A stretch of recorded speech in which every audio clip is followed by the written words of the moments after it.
আসসালামু আলাইকুম প্রিয় শিক্ষার্থী বন্ধুরা, ক্লাস 9, 10 এবং এসএসসি ইংরেজি দ্বিতীয় পত্র 1 নম্বর প্রশ্ন, fill in the blanks with ক্লিউজ। এখানে টেবিল দেয়া থাকবে, টেবিলে যে শব্দগুলো থাকবে সে শব্দগুলো দিয়েই শূন্যস্থান পূরণ করতে হবে। তো আজ আমি রাজশাহী বোর্ডের যে 1 নম্বর প্রশ্ন 2024 সালে এসেছিল সেটা থেকে আজকে পড়ছি এবং সেটার সমাধান দেওয়ার চেষ্টা করব। তোমাদের প্রত্যেকের কাছে কোনো না কোনো গাইড বই থেকে থাকবে।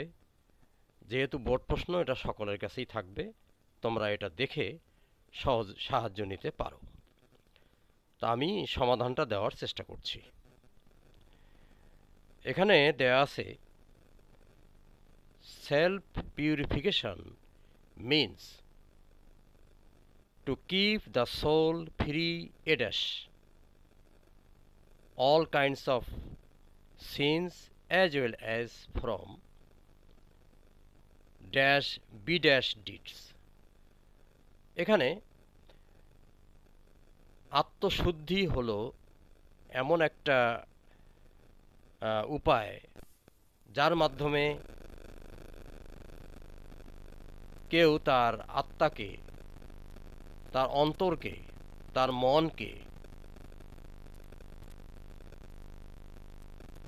সকল প্রকার পাপ এবং সকল প্রকার কুকর্ম থেকে, অপকর্ম থেকে নিজেকে মুক্ত রাখতে পারে।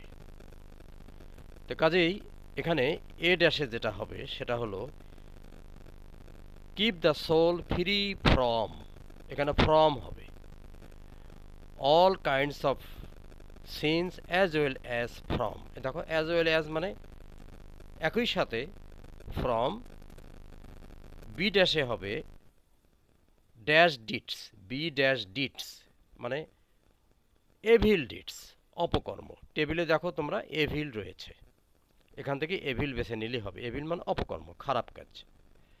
আচ্ছা, this divine quality is C dash must in our everyday life.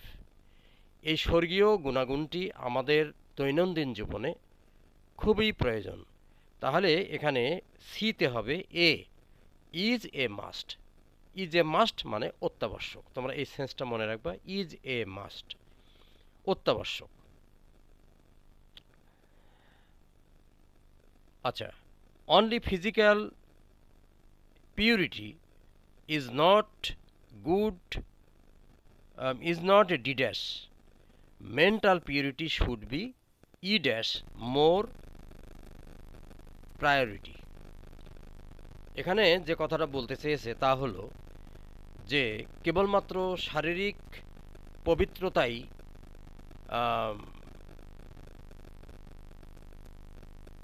কাম্য নয়, তার সাথে সাথে যে মনের যে পবিত্রতা সেটাও দরকার। তাহলে এখানে কি হবে, only physical priority is not good, is not dash, is not মানে এখানে হবে ইনাফ। এখানে তোমাদের ইয়েতে আছে দেখো, enough, is not enough. Mental purity should be E dash, more priority, should be given, দিতে হবে, আরও প্রায়োরিটি দিতে হবে। আচ্ছা, সেলফ পিউরিফিকেশন ইন্সপায়ার্স ওয়ান। আত্মশুদ্ধিকরণ কোনো একজন মানুষকে উৎসাহিত করে to do good F dash, তাহলে গুড ডিডস, ভালো কাজ করতে উৎসাহিত করে। On the G dash, a bad man indulges in various sinful thoughts and deeds. এখানে বলতে চাচ্ছে যে অপর পক্ষে, অপর দিকে,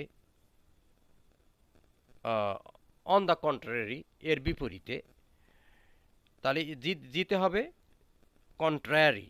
এ ব্যাড ম্যান ইনডালজেস, ইনডালজেস মানে নিয়োজিত হয়, নিযুক্ত হয়, নিমগ্ন থাকে, in various sinful thoughts and deeds, পাপপূর্ণ চিন্তা এবং কর্মের মধ্যে ডুবে থাকে, এটাই বলতে চেয়েছি।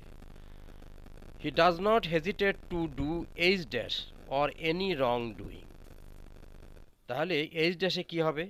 সে কোনো পাপ কর্ম করতে দ্বিধা করে না, হেজিটেট করে না। To do H dash, H ড্যাটে কি হতে পারে? জাস্টিস কথা আছে, এখানে ইনজাস্টিস, অসাম্য, অন্যায়পরণতা, অন্যায্যতা করতে তার দ্বিধা হয় না। অর এনি রং ডুইংস, যে কোনো খারাপ কাজ করতে তার দ্বিধা হয় না। As a I dash, as a result হবে, as a result social peace and order are disturbed, যার ফলে সামাজিক শান্তি এবং শৃঙ্খলা নষ্ট হয়ে যায়। আচ্ছা, so the usefulness of self purification is undeniable for J dash peace and harmony in the society. তাহলে এখানে হবে for ensuring peace and harmony in the society, অর্থাৎ কাজেই আত্মশুদ্ধিকরণের যে উপকারিতা, ইউজফুলনেস মানে উপকারিতা, ইজ আনডেনায়েবল মানে অনস্বীকার্য, ফর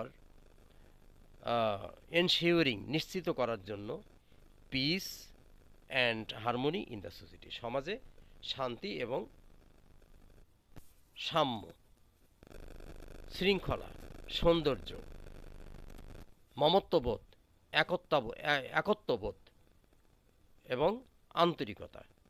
হারমোনি মানে অনেক কিছুই বোঝায়।